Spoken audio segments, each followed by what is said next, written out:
Welcome to Flesh and Pod, a flesh and blood podcast, breaking down weekly news and notes from the tournament scene, community drama, game strategy, and more. And now, here are your hosts, Darick and Logan. Hello, and welcome to episode 199. Just because you told me you were hitting record doesn't mean that I'm not going to interrupt you. I wanted to say welcome to episode 199. Then go ahead, you do it. Well, no, I'll let you do it now. It's fine. You're such a fucking... I have a phone, so I've missed you. I missed, yeah.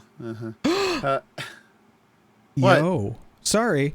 I had February pulled up because I usually do when we do the show, and it was rotating through, and episode 198 was on the homepage as part of the rotating cube. It's been on the rotating cube every week for the last several months. Okay, but here's the thing.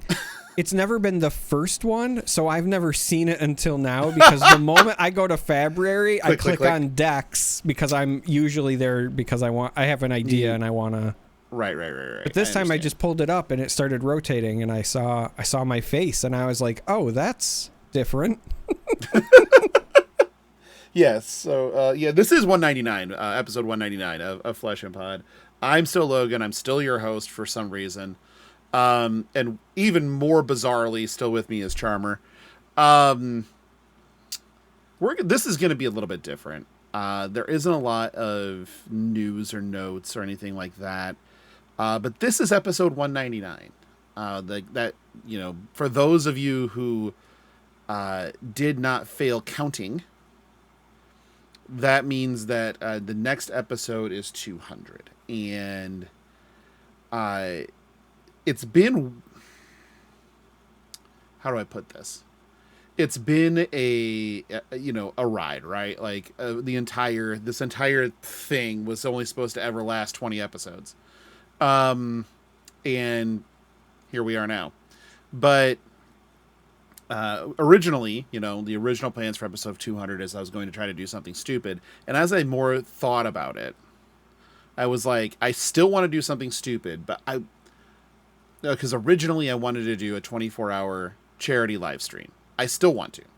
But I realized that while this is a milestone and means something, the one that means more to me is 208. Because that really hit home this weekend when I was out with Jordan and Abby and Elaine and Rich. By the way, I was in Ohio this weekend. It was a S-tier time. So multiple things to talk through here. But I'm going to finish this thought first.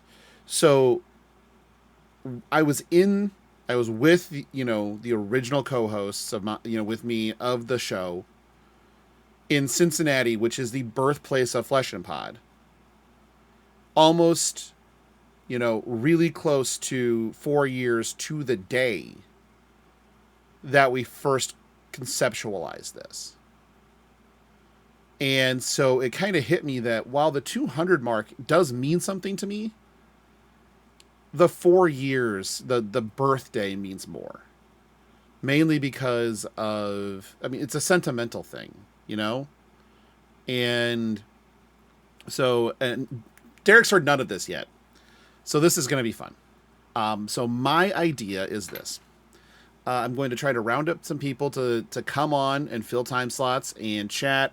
We'll try to have some other stuff set up. Probably do some casting, of matches during the 24 hours.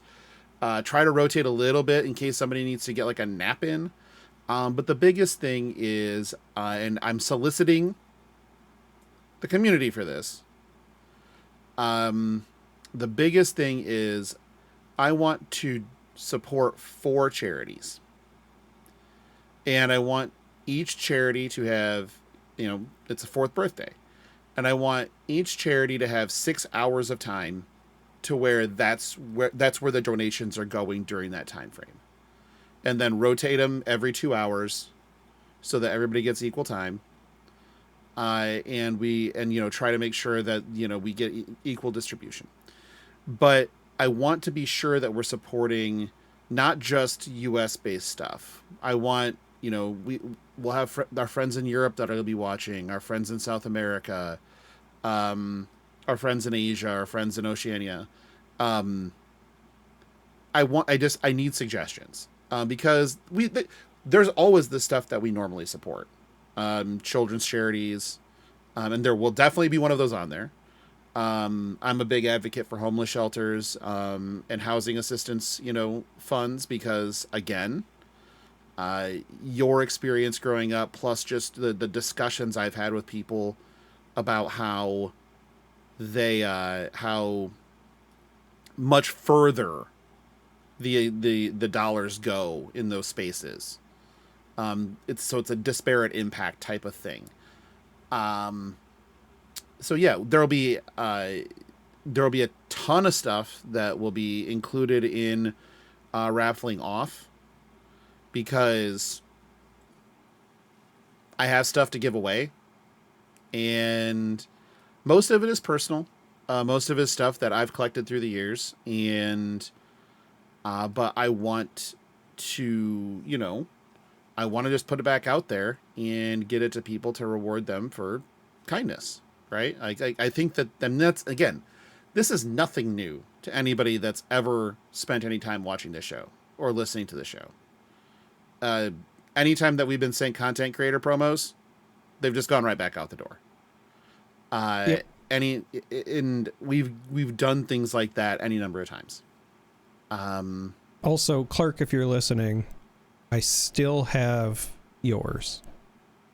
Every now and then he checks in. He's like, "Hey, do you still have the scarf for me?" Because he donated when we did that, and I just haven't seen him. Yeah, but yeah.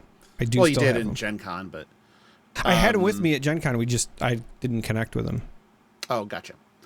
And I will be mailing stuff out, but I have the custom art deck boxes that I had done specifically for this. I have a couple of light and shadow boxes. I have some booster boxes from Fab 1.0 that I wanted to give away. They'll be coming out of fresh cases, so you can hit tunics and things like that. There's, and et cetera, et cetera. If anybody wants to add stuff to the pile, they're more than welcome to, but definitely not necessary. I have a lot of stuff. But mostly I want it to feel like a celebration of the fact that, somehow, some way, this stupid fucking show is still going. And not only still going, I think people, like, it's hard to communicate this, but we operate this show on the South Park principle. It is never planned. Our shows are never canned. Like, there's no backlog of, like, just pre-recorded stuff to just throw out there in case we need a week where, we don't have to meet in front of this. Oh, absolutely not. There's none of that. So, case in point, I drove back from Ohio today. I got back home little under an hour ago, from driving 11 hours from Cleveland to here, and hopped on, did some quick checks, show notes, very loose show notes, and did the show, and then I'll edit it before, tonight, still get it posted before I go to bed. Like, this is how the show operates. And that's why a lot of times we are just always on top of whatever the next thing is, because we're doing it as close to the gun as we can every time. And I'm proud of that. I'm proud that and I don't fault anybody that has taken the approach of, I'll just put some episodes, in the can so that we have something in case, just in case. We even discussed that, like, back in the Jordan Abbey days of doing that, because of, the fact that those two are Disney adults, more or less. And So yeah, so that's the plan. We'll have a bunch of people they'll be coming on and helping us fill time, and we'll find some fun stuff to do. If I can ever get, well, actually, I think I might have space now, to actually get set up with like a table cam so I can do random things like box openings or anything else that people want to see. Then definitely can do that too. But the suggestions for what we should be supporting, what the community thinks we should be supporting, is very important. So anybody that's listening that wants to hit us up with some feedback, Discord channel, Fat Feedback channel, or even on the YouTube comments, we reply, or at least, acknowledge every one of those, which I haven't checked that today and I probably should. But that's the ask from the community, from us, is let us know what's important to you, and we will put it on the list for things to look at, to support with this drive.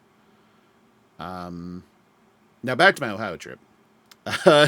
So we made this decision a month or two ago where Lane was going to fly into Ohio. I was already going to Ohio to hang out with Polish guy Rich. By the way, we already know that Rich is incredible. I love that guy to death.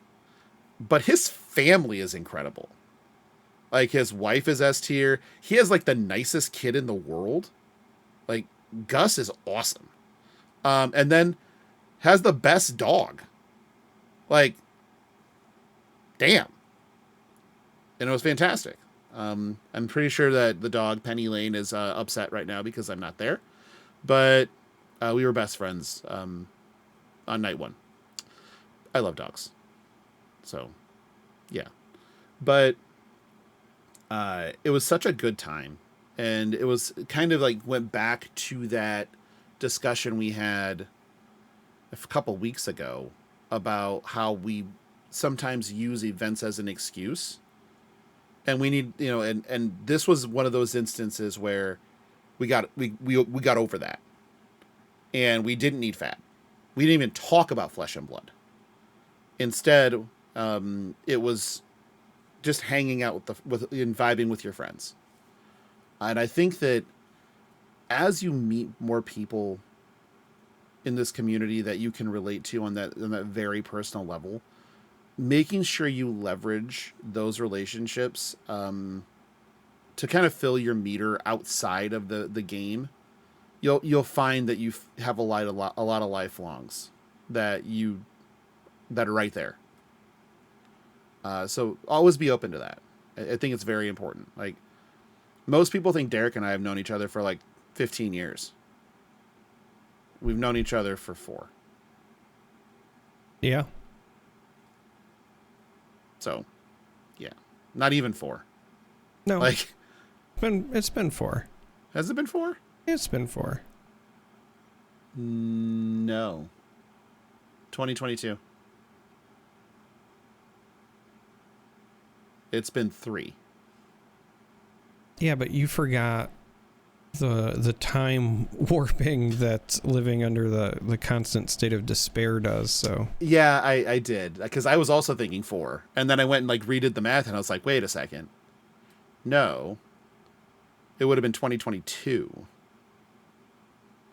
So 3. Jesus.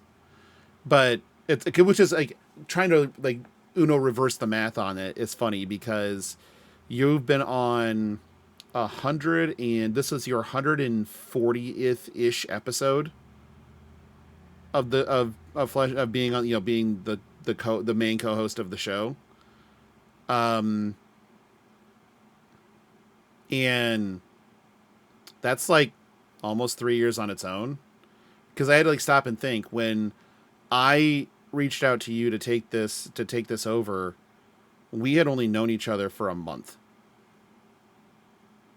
That's the one that really fucks with me. Right. Is like, yeah, we'd only known each other for like a month.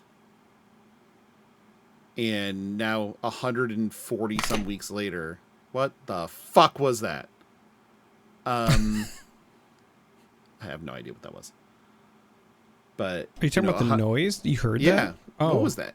I dropped a coin. A coin. I was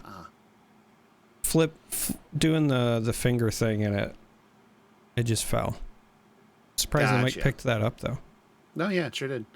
But we also like the new thing that I'm probably bringing to events now is going to be the gang. I don't know. Did I tell you about that one? I don't think so. So it's a game. It's cooperative Texas Hold'em, where you have to guess in the correct order of hand ranks among the three people, among the number of people playing, by communicating with thinking what level you think your hand is. So if you have 6 players, and it's like you deal out the first 2 hole cards, and you look, and somebody snaps off the 1, and then you look at your hand and you see like a pair of queens, and then you take the 1 from them because it's like, no, and then they go, no, I mean it. It's like, oh, they have rockets. Okay. It's that type of communication. The hard part is usually, so like, if you're playing like 6 players, which was extremely difficult, the 1 and the 6 are usually easy. It's getting 2, 3, 4, and 5 in the order that turns into a slog. And so each hand, or each deal of a hand, you then have another set of chips to take out. And on the last set, so on the river, is the order that you count as whether or not you succeeded or failed. So game is quite good. And then there are, every time that you succeed, you then get a detriment card to make the next hand harder. Every time you fail, you get a bonus card to make the next hand easier. So it turns into a little bit of a push and pull type of game, or you can play without those. Either way. And it's, you have to win 3 before you lose 3. But it's quick, it's snappy. It's a really good way to teach people poker, by the way, because hand reading is like the skill. And so knowing based on what you have and what you took, and then they, and then what could they have? So it's a fun one. I love that game. And it's like $15. It's the exact right price. And easy to carry. So I'll have that with me in Philly, and I'm sure we'll play it like 1,000 times. But I don't even remember how I got to that game. Whatever. But Philadelphia. So that's kind of the next thing coming up. That and Silver Age are really the 2 big flesh and blood things to talk about. So Philadelphia is in mid-November, and is going to be featuring a whole lot of formats, it turns out, because you'll have Silver Age there. You'll have, which is, we don't even know what it is yet. I think it's just Project Blue, but you'll have LL, because the calling is Living Legend. There are 2 classic constructed battle hardens. So it is like shaping up to be a giant event, and they, nice of them to listen to the feedback and go, oh wait, the first battle harden sold out before the site has ever been opened. Right. We probably should add another one. Yeah, you should. So that was interesting. The souvenir. So how did you feel about the things in the souvenir package? How do you feel about the diner heroes? So I guess I don't feel in any sort of way. Mostly just because they aren't heroes that I personally want to play. If they were heroes I was more interested in, then I think that I would be excited just to have an alternative. I like the alt art stuff. Diner wouldn't be my first choice, right? Like, I get that it's trying to make the play on the Philly cheesesteak thing. I get it. Me personally, maybe it's just, 1, being from America, but 2, being like kind of a sports guy as well. I would have preferred a Philly themed like set of 3 where it's like they're throwing batteries at Santa Claus, right? Because that's what I think of when I think of Philadelphia. But no, I mean, I think same. But I think giving people options is good, and in my opinion, it's one of those things where it's like, if it's not for you, then just don't get it, but don't like let other people not have fun. It's fine. This goes back to the beach party thing, right? And this goes back to a different game that I cover for, but we've had similar conversations already pop up when talking about certain like Riftbound things. Sure. And good friend Blevins, who the Blevins. One of the people that really got me to dive into Flesh and Blood, him and Cosmic will forever be the reason that I dove in. He kept making this analogy covering that game of, if there's a shark in the pool and you're worried about the shark, then don't get in the pool. Right? Like, you don't have to get in the pool. Right. Just don't get in the pool. You don't like it? Just don't get in the pool. Which is, the fascinating part there is, you think of because the souvenir package, right, is the thing. And people are like, I'm not going to get the souvenir package because I don't like the aesthetic. Okay. Congrats. Fine. What's the problem? I think that's the point. Like, right. People who want it will literally get it. Think that's it. So I will say this. I think that the nature of trading card games makes certain people look at this through a different lens, right? Because, trading card games are designed to be collectible, and Flesh and Blood historically has had some great collectible options. But even if you're not talking about Flesh and Blood, and we just come, whether you're coming from Magic or you're coming from Pokemon or you're coming from wherever, right? I think it's very hard for people to not just always want to buy the thing or always want to get the thing, right? The FOMO level and yeah. See, well, so that's just it. It's not even like, in my opinion, like true FOMO. It's more so like, I hate to say it, right, but it's like the flippers mentality too, right? Like, here's the thing. Like, I knew people who have played games. They might still play card games, but they moved to other states and I have not interacted with them in a long time. But they were the kind of person that they would like go out of their way to get special edition stuff, and then they would like sit on it. And then if they skyrocketed, they'd be like, "Oh, it's sweet. That card's worth like $400. I have one of those." And it's like, "Yeah, do you play it?" And he's like, "No." "Are you going to sell it?" "No." Right? No. It's just like, it's the collector thing.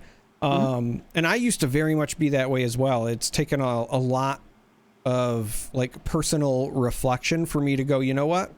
That's not for me, and that's okay. And I've been a lot happier since I adopted that. It's it's really important to understand that two pieces. One, not everything has to be made for you. That's it. For some people, this is exactly the type of aesthetic they want to see on their hero, and they're going to be very happy to obtain these. For other people, they're going to look at it and go, not for me. And both are completely legitimate, and I'm happy for both. Okay? Like, moving on. It just is, it doesn't, the outrage that we see from people because there's something that they don't like is always so troublesome. And yes, we're card game players. We're TCG players. You can hand us $100 bill and we will complain about how the way it's folded. Like, I get it. And historically, I'm not immune to that criticism. Historically, I can guarantee you're not immune to that criticism. But you can grow past it. And that comes with that first understanding of not everything's made for you. Like a lot of people... Okay, so a lot of people will look at the Maori Pleiades and be like, well, I can't even read the card. And it's like... That's the best part. Well, two things. One, if you don't think that thing is gorgeous, like, you're objectively wrong. And 2, if you're really that concerned, you can kind of just learn a little bit of Maori and read it. You know? Yeah. Okay. But I love that little surprise that wasn't spoiled showing up. And God, that's beautiful. I think that is the prettiest Flesh and Blood card that's been printed so far. It's pretty. It's very pretty. Pretty beautiful.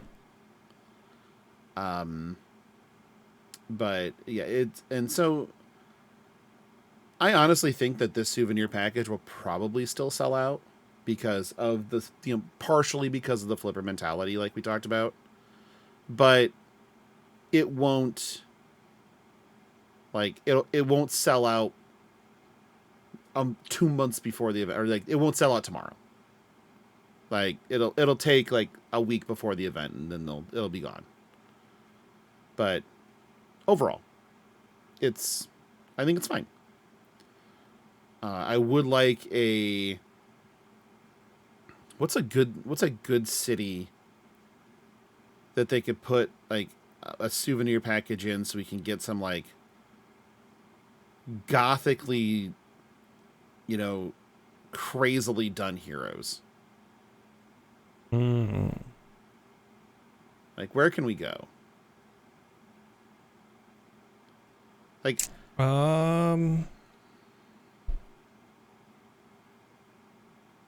Prague would have been great, but they didn't do the reskinned heroes in Prague.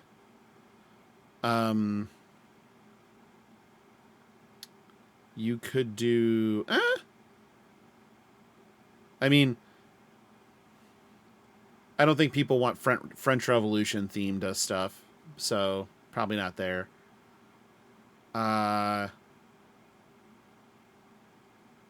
Japan would work. I mean, Japan would work, but I was immediately thinking Vienna. Sure. I mean, maybe Poland, right? You could do Warsaw or Krakow. Mm-hmm. Yep, you could do those. I mean, I would love samurai skinned heroes, to be fair. But it could be Dubrovnik in Croatia. Oh yeah, that'd be a good one. I was trying to think of what's over there that has those traditional Gothic castles, right? Mm-hmm. So Germany does. Yeah. And Poland. And yeah, Dubrovnik would be perfect though. I don't know that we'll ever see, I don't know what the temperature has to be to see a calling in Dubrovnik, but we're not there right now. But unfortunately, I think that's the type of if you wanted me to nerd out over a hero skin, a skinned heroes, give me historical ones. I mean, you could maybe instead of Gothic, you could still have some pretty cool stuff if you went with Copenhagen in Denmark. Mm-hmm. Yeah. Right? Oh, you could also do a lot of really good Viking stuff going Norway, right? Or Iceland. You could do some fun stuff.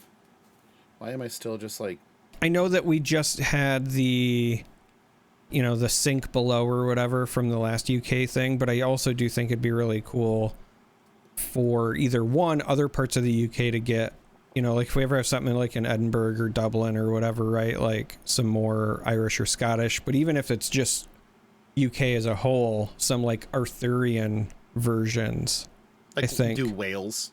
Yeah. Yeah. I almost want hero skins that are the playable characters in Civ, but some of those are not to be celebrated. historical characters. Just, I have to pump the brakes on a few of them, but overall, you can probably do something like that. But being a history nut, it's I want like historical ones. I think that'd be fun. Yeah, I think personally. That's fair. But it's not like they'll never do like a similar thing like what Magic did with Portal 3 Kingdoms and use an outside, the world of Wraith is the world of Wraith. You're not going to get stuff outside the world of Wraith, nor should you, in my mind. It should just always be within the world of Wraith. Keep it that way forever. I don't want a Spider-Man Flesh and Blood set.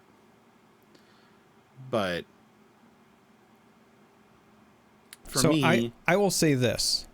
There's a lot of characters that I would love to see in a Flesh and Blood style system. However, if they ever went down that road, I would prefer that to just be a separate game. Yeah. Right?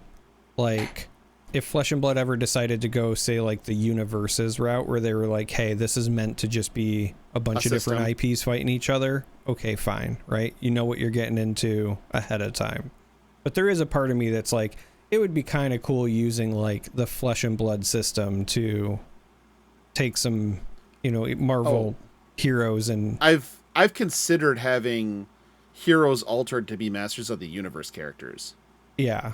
Because Kano can just be Orko. You can have Icelander be Evil Lyn. You can have Starvo be, He-Man. Kasai can be is Tila. You have an entire I'm trying to think of who would be Fisto though, because you don't have a good fisting without Fisto. Yeah, but then how fun would it be if, again talking about cross IP stuff. Like, you've got your Masters of the Universe stuff, and then you roll up and you're fighting against, Lion-O. I mean, the Thundercats, sure. Right? By the way, that cartoon is terrible. It's so bad. Both of them are. Yeah, that's the only reason I was shaking my head at you was because I was like, you can't just have said, Masters of the Universe and then try to stand on business like it was. You're correct. You're correct. Transformers, on the other hand, has enough story depth as you move through it to not be in that category. G1, yeah, kind of in that category for the most part. But once you get to the movie and then into Generation 2 and then into the Japanese stuff, it's actually a lot deeper. But initially, yeah, it's pretty bad. But fucking Devastator's the shit. So as I sit here with, Deathsaurus, Starscream, Astro Train, Megatron, and Shockwave and Soundwave are down there, I might be biased. Just a tad. Darick, was there anything you wanted to talk about? I'm kind of curious. Yeah, I wanted to talk about how bad WrestlePalooza was, minus the EO match. Boy, howdy. Oh, my God. But I've been told that this is not a wrestling podcast, so I was holding that. Fuck them. We don't have a ton of news or anything, so this is our vibe show. So wrestling's a vibe, and that was a bad vibe. It was a really bad vibe. There were 1.75 good matches,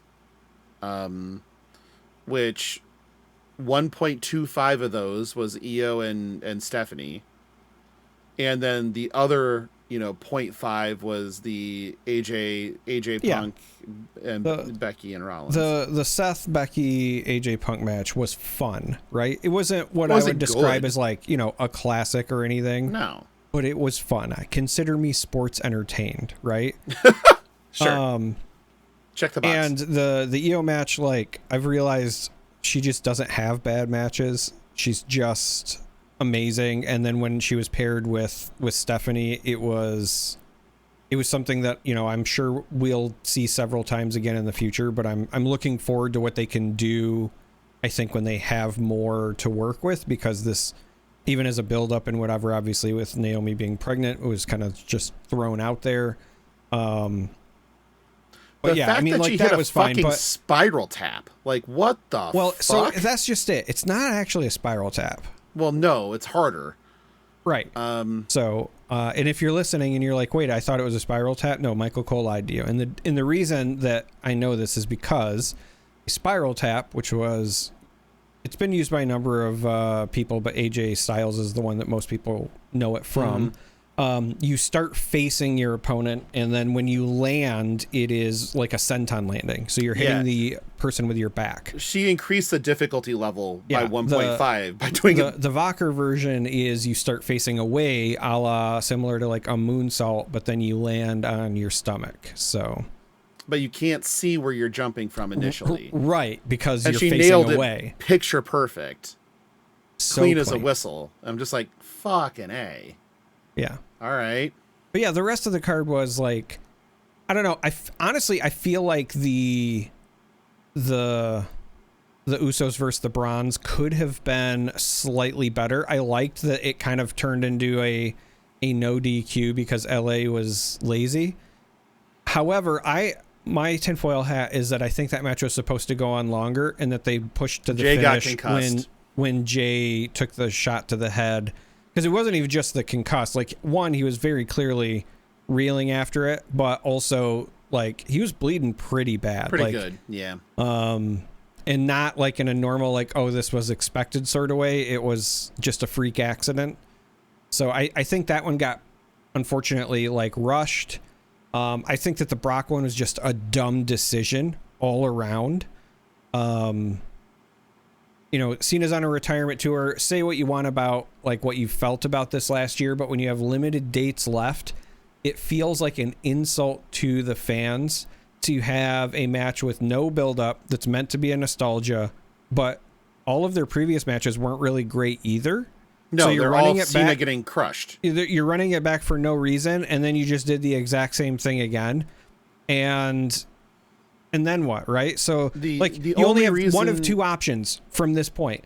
Either you just move on and he actually gets to finish out his retirement tour, or it's Cena's last match is Lesnar. Yeah, it's a setup to run it back, but like, I don't want to see it again. I didn't want to see it the first like 4 times 10 years ago or whatever. I didn't want to see it this time, and I don't like, it's not going to be a big like, oh, last match thing for me, because you're also like not supposed to go out with a win.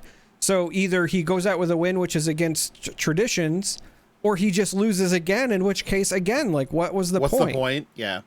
Like, I am a firm believer. There are, in my opinion, there's only 3 people that should be Cena's last match. Because I've heard some people say, like, maybe Edge's contract will be up by then. I don't want to see that either. Like, I'll just be honest. I don't want to see Edge versus Cena at this point. It's cool they did the homage thing to each other. That's good enough for me. It needs to either be Dominic Mysterio, Oba Femi, or Joe Hendry. If it's not one of those 3, it's just an incorrect decision, because all 3 of them are like young or younger. Hendry's probably the oldest of the bunch, but still young as far as the industry goes, like on the rise, that want that pushover. So I think that it's either you do the IC thing, because Cena's never held it, with Dom, and he goes out losing to Dom anyway, because he doesn't need the Grand Slam. Because he doesn't need the Grand Slam. He's got 17 and Dom votes. becomes insufferable, and I just love that for him. Or it's Oba Femi's debut on the main roster, because like if he shows up and he just like puts on a banger with Cena. Like, here's the thing, I'm not even mad that Cena lost in a squash match. If you want to have that match, that should have been Oba Femi. If it's Oba Femi instead of Brock there, I'm actually fine with it. Because now you're establishing new talent, right? Not somebody accused of sex trafficking who shows up part-time. Like, I was making the joke to Stark. Stark was like, wait, the Cena match is starting, the PLE? I said, yeah, Brock probably asked for it to be first so he could go home faster, right? Probably true. So I think it should have been Obi Femi in that slot. If it's not him like there, obviously, then I wouldn't mind that as the last match. The only reason that I'm also okay with potentially a Hendry thing is because Cena...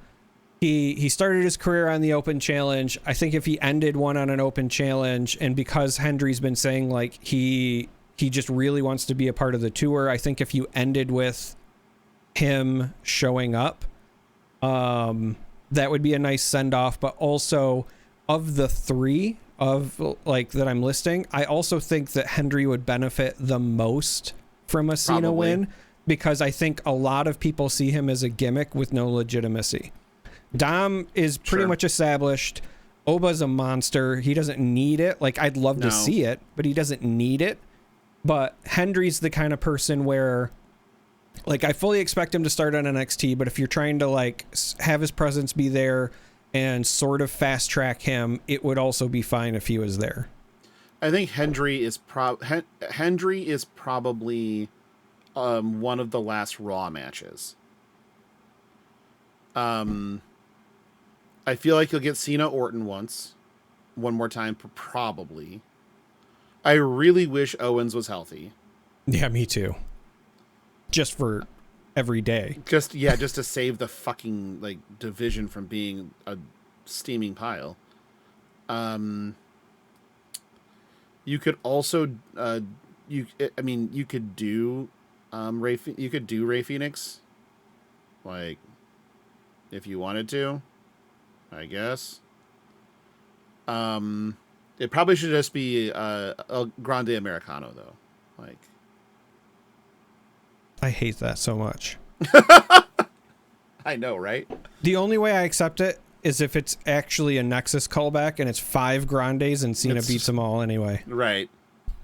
Which would be pretty funny. All right, so and the other one is Punk. But yeah. We already but back did to Flesh and Blood. Yeah, Flesh and Blood. So sure. Here's something else on my mind.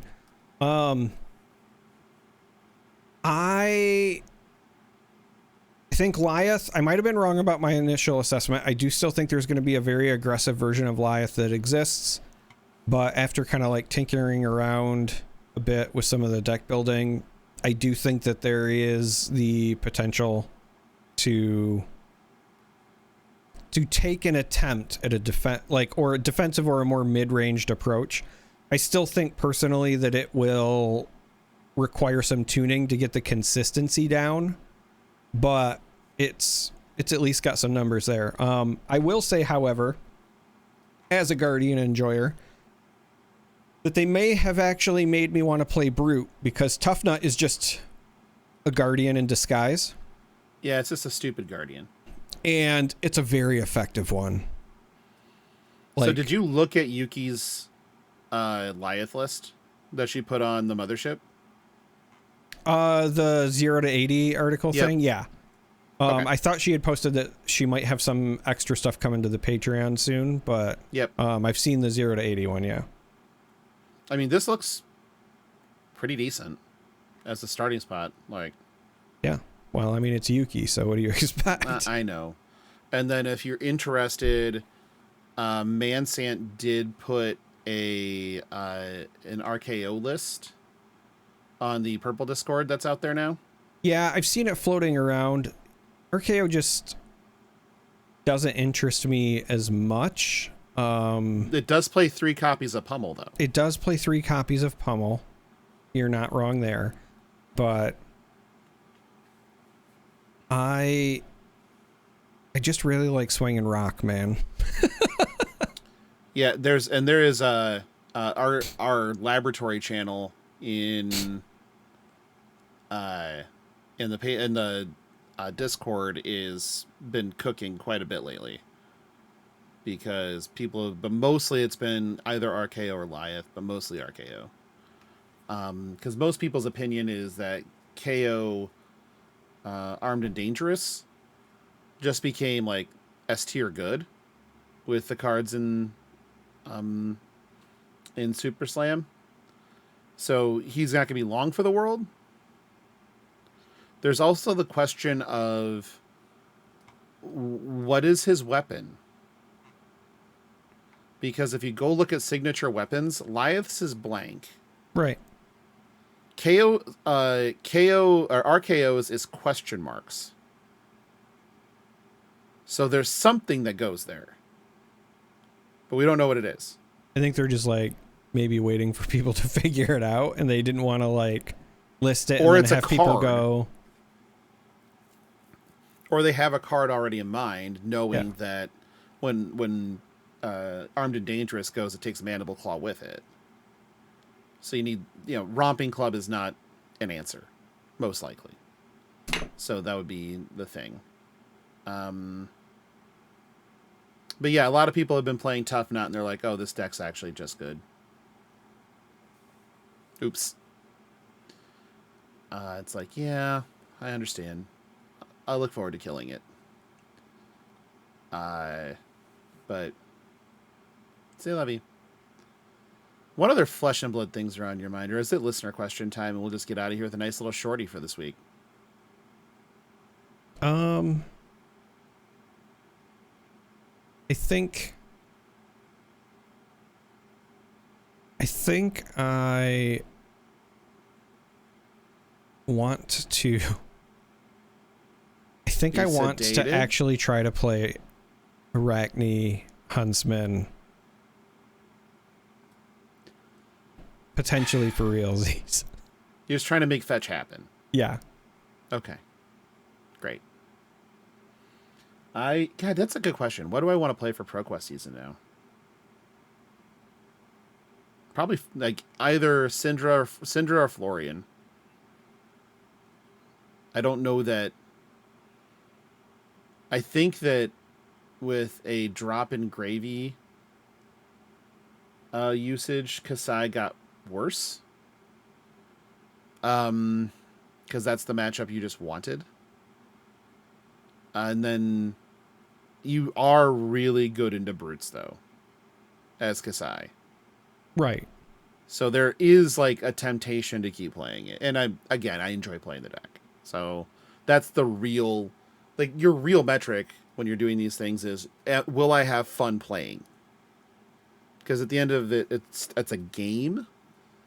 And if you're playing games, you should enjoy them. It's a thought.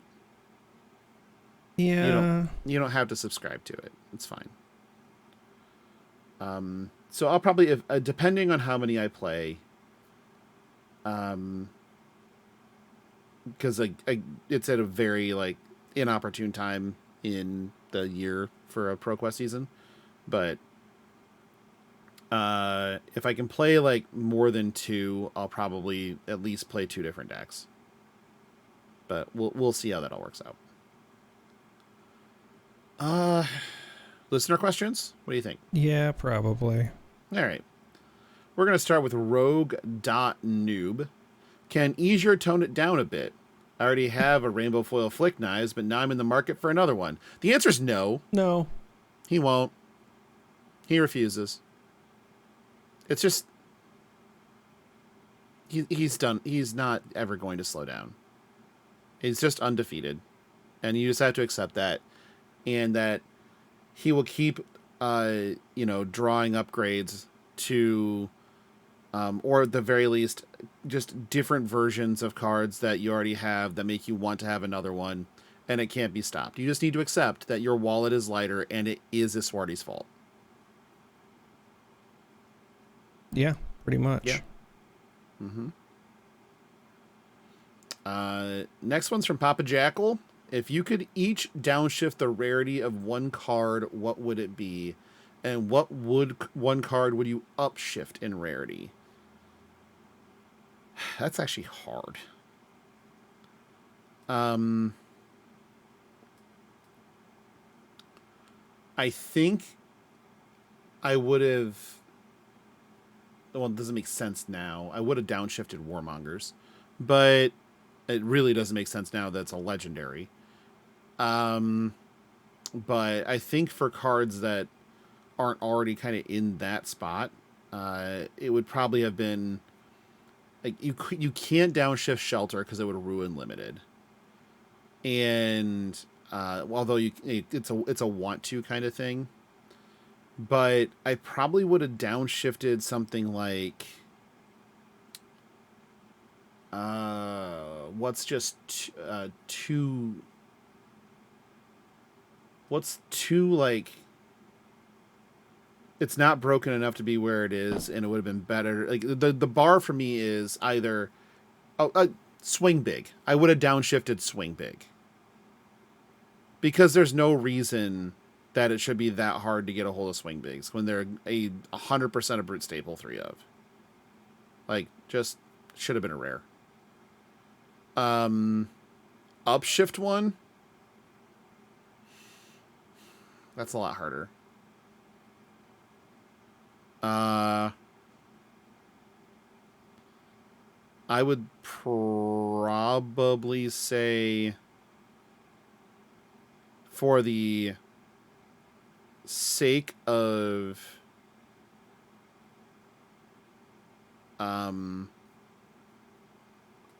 probably for the sake of everybody's sanity in limited, you basically have to upshift a limited bomb, like one of those rares that just. I'm trying to think of which one, like what really hits that. What's that bar? Like, what is it? And I'm having a hard time coming up with anything on the spot, but I feel like that has to be the answer. Is you're upshifting something that is like a rare that really fucks with limited. But the original printing of Down But Not Out would be on that list. Yeah. If it was as printed, that would be on the list. That should be a Majestic and not Rainbow at that point. But yeah, I think the upshifting is much harder than the downshifting, and I really don't have a good answer. Downshift for me would be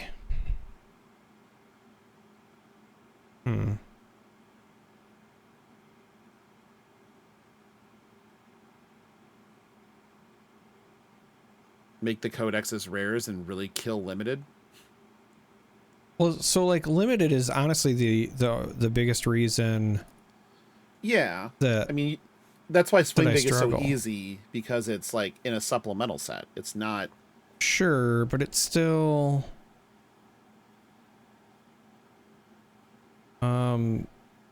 It still doesn't feel right to me. Like, I don't know. This might be a bit of a hot take, but I guess if I was like forced into like you have to make a decision or whatever, and let's update something or upshift something or whatever, it's probably oh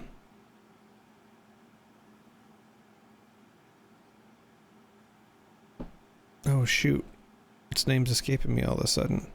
The stupid D-React from High Seas. Oh, the pirate one? Or not High Seas, Hunted. Shelter from the Storm. Yeah, Shelter. Yeah, that would break limited, though. Like, that at rare would just break limited. Would it have, though? Yeah. Because all of the, like...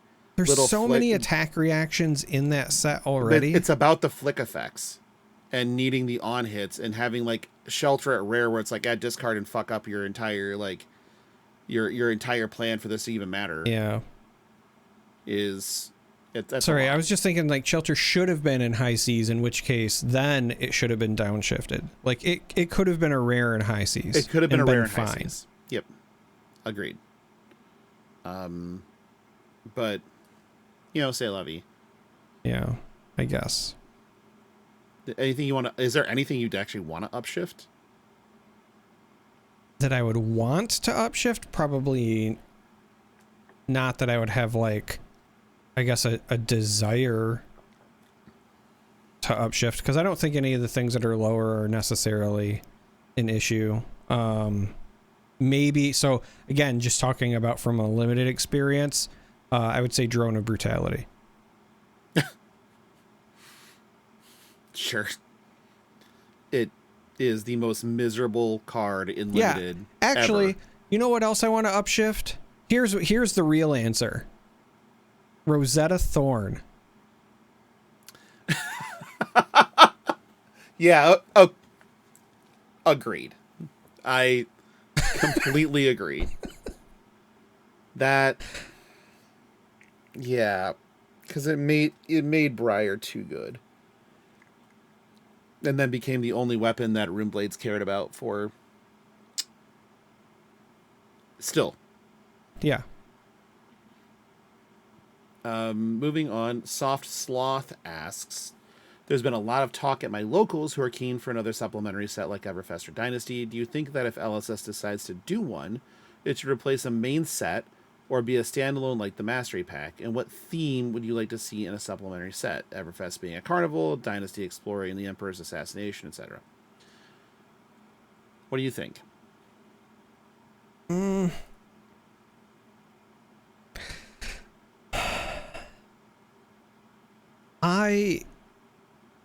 I love a lot of the cards that came from the supplementary sets, but I have to be honest, like I haven't really missed them.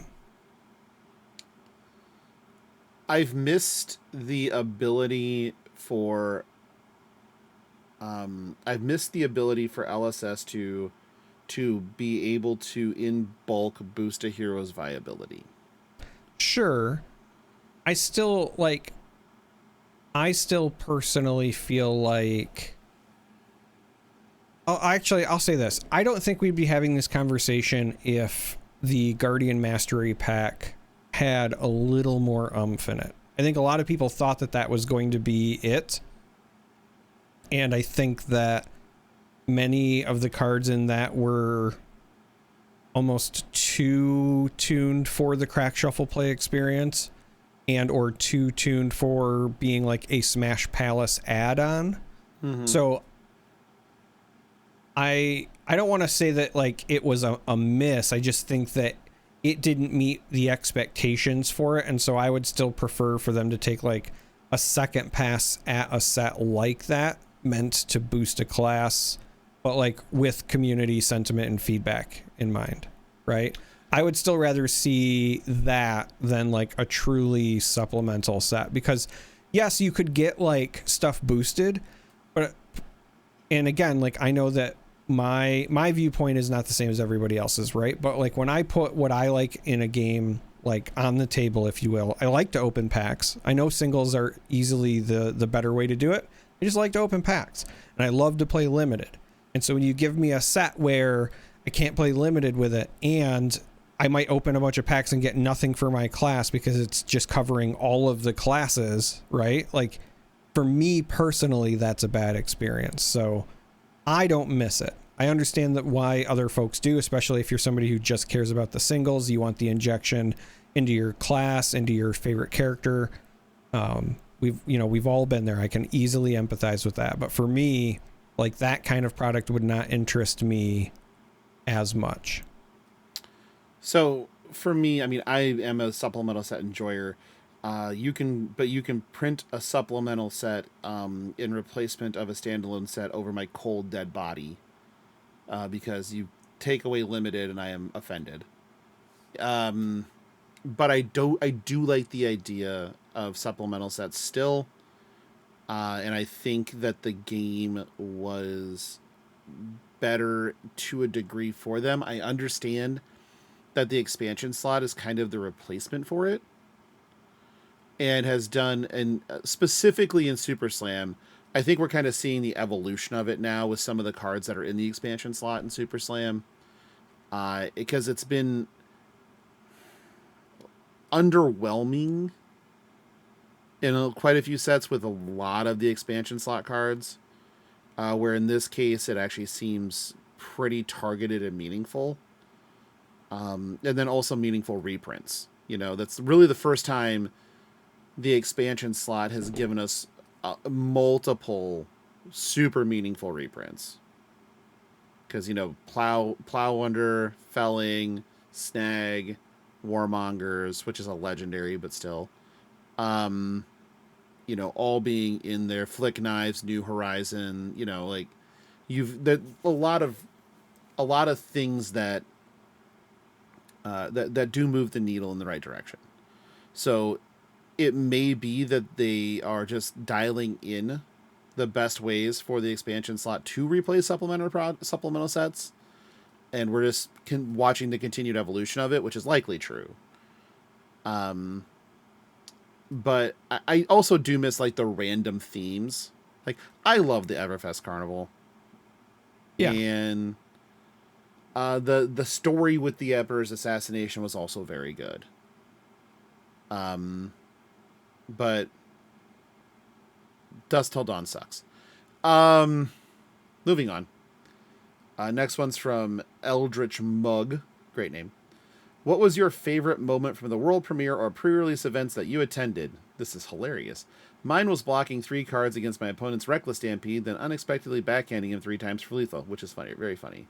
I played 0. I have not even opened a pack of Super Slam yet. I own exactly 2 Super Slam cards because they were sent to us by LSS. That's the only reason I even own the 2 I own. And one of them is a promo, so technically not a Super Slam card. I will find some time to play with the set without issue. I will open some of it for just my own personal enjoyment, if nothing else. But ultimately, like, I chose living a bit over playing, Super Slam. And I chose the other option, which was everybody not named Monroe had a stomach bug in my house, so I did not attend because I did not want to get other people sick. That's very considerate of you, and not everybody would make that decision. But I mean, from all the reports, like in the Discord and everything else, everybody had a blast. It's a super fun set to play. It is casual, not competitive, so it feels better for a lot of people in that regard. It's not super sweaty. So yeah, I mean, it seems like something I will enjoy when I get to it. Just I haven't got to it yet. Like, I thought, because there's a Thursday night pre-release, and that's pseudo local. It's like a 40-minute drive from here. And I was like, maybe I'll do that. And then I remembered that I'm doing the Table Pit call-in show on Thursday, and I'm like, I'd rather do that. Like, I'd rather do the Table Pit call-in show, because that's right up my alley. Like, people calling in sounds great. Right. Last question is from Kano420. Blazing. Why no 840 double blazing? Since Super Slam is a wrestling set, book a Survivor Series 5-on-5 elimination match with only CC legal heroes. So that's actually harder, because the answer that is easy is just do the Super Friends as one team, but 3 of them are not legal in CC. So yeah. The Super Friends are kind of out. I would probably lean towards like a representing Solana team and a representing the Demonastery team, just because those are the 2 like factions that we really have. I guess there's Volcor and the Pits as well, so you could do that one, because your Pits team would just be Riptide, Azuri Arachne, Riptide, Azalea, and Max the Hype Nitro. And then your Volcor team would be Captain Blaze It himself, Kano, Dromai, Phi, Syndra, and Fang. Yeah. Like, that one's real easy. I don't hate that answer. I don't love it. What if it's actually the Volcor team and then just all of the Arachnes? Just different spiders at all points in time. Just doesn't ever tag out, just switches masks. All right. The other one I'd do is like Team Solana, so Prism, Bolton, Pleiades, Tough Nut, and give me like generic Bravo, right? And then versus Levia, you can't use Chain. Levia, Vincent, RKO, Lyeth, and Rhinar. Like, you could just do that one too. All right. We're going to workshop one, though, because I just had an idea. So I'm pulling up the heroes list. So it's not true factions, but we do have the new, like, heal and face theme, right? Sure. So revered and reviled. We've got the revered and the reviled. So that's what it's gonna be my starting point, right? We got Ladies, Tough Nut on one side, Lyeth, KO on the other. Now, if Lyeth is on that side, so let's start to fill out that team. So Victor. Automatically, we got to have horse. Yep. Look at my horse. My horse is amazing. Look at my horse. My horse is amazing. Right? Yep. Horse lemonade. Got it. And then from there it gets a little harder, but I would say if we've got the gold mains, then we should also have the other gold centric heroes potentially, right? So I'm going to nominate Gravy as the Undertaker of that group. Okay. Right. And then the last one is a toss up for me between could be like Kasai or Marlin. It's probably just Betsy. Betsy was going to be on my face side. Oh, you're going to face Betsy? I was going to face Betsy. I don't think it's Kasai. Who doesn't cheer for Betsy, right? But also because if I was like creating tag teams, right? So like you would have the tag teams would be the Lyeth brothers against Tough Nut and Betsy, because then you'd have Rock and Log, right? In my mind, she still gets Log. You have Rock and Log as a tag team. It's pretty good. Yeah, Kasai's team would just be Kasai and X number of Centauri Sellswords. Right. So that's why I was thinking it could actually just be like Olympia in that last slot. A very vanilla character. Yeah. So that's the guy that eats the pin, the last pin, or eats a pin early. Yeah. Eats a pin early. Yeah, something like that. And then your face team is Rock and Log. Yeah, so we got Rock and Log, right? And then Pleiades and Tough Nut. And Tough Nut, Tough Nut, sorry, Tough Nut's already there. So yeah, he's already there. Pleiades, Tough Nut, Rock Betsy. And Log, right? And then I feel Which also works with Pleiades because Rocker, Rock, Log. Yeah. Now we need a Marty Jannetty for Pleiades. Sure. I feel like most faces have some sort of high flyer on their team, so I would have to say somebody like an Aurora or a Zen. Those are not CC legal heroes. Right. That's why I said somebody like them. I was struggling to think of who fills that slot right now.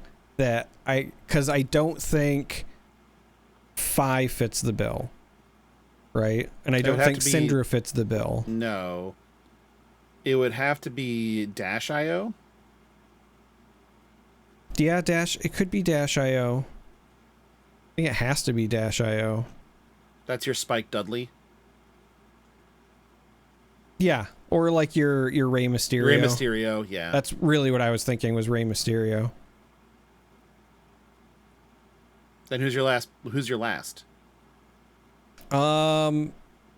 There's a couple of different ways we could go. I feel like you need... So you either need somebody that has like a gimmick to rival the opposing, like if Gravy's in the Undertaker slot, you need like the face version of that for the big show off or showdown, right? So I'd love to say... No, then it's Prism. Well, I was going to say I'd love to say somebody like a Terra or a Jarl as being like another, towering giant. Okay. I see what direction you went. Yeah. I would say it could be like a Verdance over a Prism too. Oh, yeah. I guess it could be Verdance. Okay. I like the workshop. I think we did well. Yeah. I just wanted an excuse to have the Goldmane brothers face off against Rock and Log. Rock and Log connection. Like once I thought of Rock and Log, I'm like, oh man. We still need to figure out a Marty Jannetty for Pleiades. We need to. Here's what we need. The next team event where it's CC, like team of 3, we're playing Rock and Log.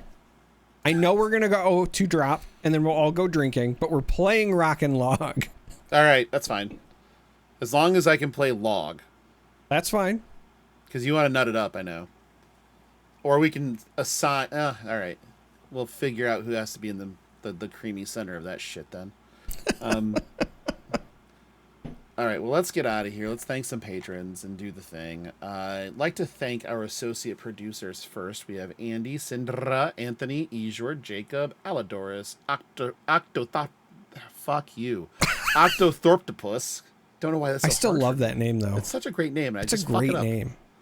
Sofsky, Heiner, and Salip Koma for our executive producers on up. We have Blaze Storm, value member of the Patreon. Sergeant Isbjorn, Diana the Green Cosplayer, John, and the Delusian Data Analyst. Then we get to the Chargers Chamber of Charcoal Participants, Vintox, the Apocalyptic Aristocrat. People are now vying to come on the show in different spots now. Matt, the Jackal, Brandon, Zaris, the Hammer, El Dorte, and then the ceiling fan himself, Polish guy Rich. So it feels like 201 through like 207 is going to be kind of full with a lot of guests. It does feel that way, doesn't it? Yeah, I don't feel bad about that at all, though. But if you're interested in becoming a member of our Patreon or becoming a patron of Flesh and Pod, you can go to patreon.com/fleshandpod. Link is in the show notes. Pick any of the paid tiers, and you can, when we do another Fab After Dark, which is going to be people training me how to use OBS, you'll be able to get in and watch me struggle and be an idiot with technology, which is normally not the case, but for some reason OBS is fucking a mystic tome that I can't decipher. If you need to contact the show... Oh, by the way, I was showing Charmer earlier prototypes of the new Patreon mats. So yes, we'll be bringing back the Patreon mats, and they're only going to be available to patrons of the Possum Supporter tier on up. They look really good. I'm a fan, but I'm biased, so Yeah, we're heavily biased. But yeah, if you need to get hold of the show, just go ahead and you can send us an email at fleshandpod@gmail.com, which I probably should have checked that before the show. You can also find us on BlueSky. Just search Flesh and Pod. The best way to contact us is just join the Discord. Absolutely free. Links in the show notes. Just click thing, join, and join Kano 420 in the discussion threads, apparently. Darick, where can they find you? in the Discord, I'm at IMJORMAN. I told Jordan you were doing that, and he's just like, is that why fucking people just randomly summon me? I'm like, yes. It's my way of telling him I love him, okay? I know. He knows and I miss him.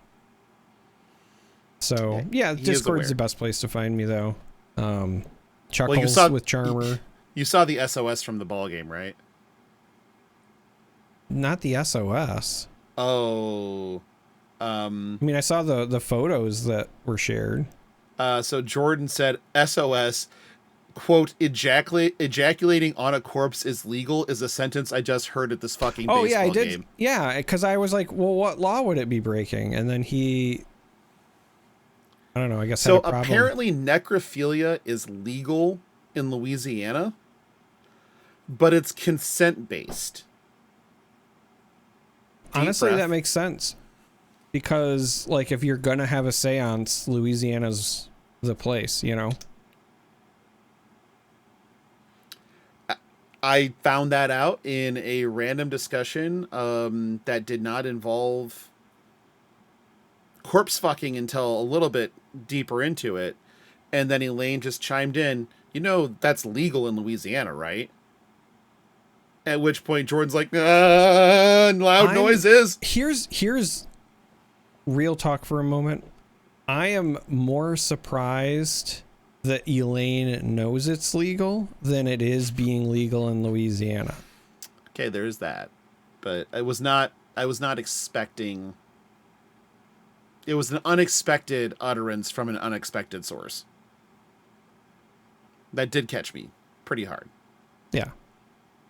But yeah, if you're in our Discord, you can see Abby, Elaine, myself, Polish Guy Rich, and Jordan all enjoying ourselves. Touching some grass, having some cervezas. And really just like I said, doing that whole love and life thing, And my recommendation for people is to do that more. It's a lot of fun. That's our show for this week.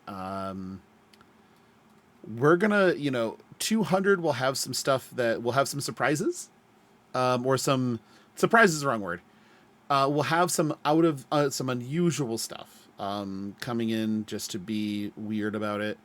But yeah, make sure you're tuning in. And thank you for listening, and thank you for being with us for 199 goddamn weeks. And here's to 200, and we'll talk to you then. Bye.